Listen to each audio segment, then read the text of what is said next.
This video will contain spoilers about tall tales as well as discussion about domestic sexual assault. So if those are things you don't want as part of your experience here, then I'll see you next video. Thank you. So for everyone else that's sticking around, let's talk about Alethea Bilson. Alethea Bilson is dead when we first meet her. She's actually a ghost haunting a bathroom in Chicago, and Madison and Jackie are trying to kind of engage with her and learn what her deal is and see if they can help her. A lot of the plot of Volume 1 is driven by her. She's introduced in the very first storyline. They have kind of a botched exorcism, and then most of the rest of the book, as far as Madison and Jackie are concerned, deal with the fallout of that action. Now, there's not a whole lot that I can really say without talking about a different character, which is going to be the next video I do, so keep an eye out for that. But essentially, she has an obsession with Madison, and the reason for this is that she, just before she died, actually had a vision of him. Now, this isn't explored from her perspective very much because she's not one of the blog authors, and the narrator blog doesn't really touch on it extensively. So what you actually see is Madison experiencing this moment where time kind of fractures, and he sees her, and she seems to see him.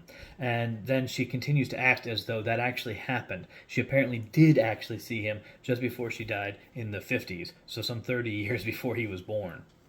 The circumstances leading to her death do involve sexual assault within her own household, and so she is a person that's dealing with trauma. She's a person who's dealing with a lot of pain, with a lot of problems going on, and so when she dies, having this vision of this person, and then as a ghost is haunting this place for 50 years, and then that person shows up. This trauma and these problems that are going on with her, plus all the effects of being a ghost for 50 years and being obsessed about this one thing, really kind of kick into high gear, and she becomes very directly obsessed with Madison himself and views him as a solution to her problem being the conditions of her death.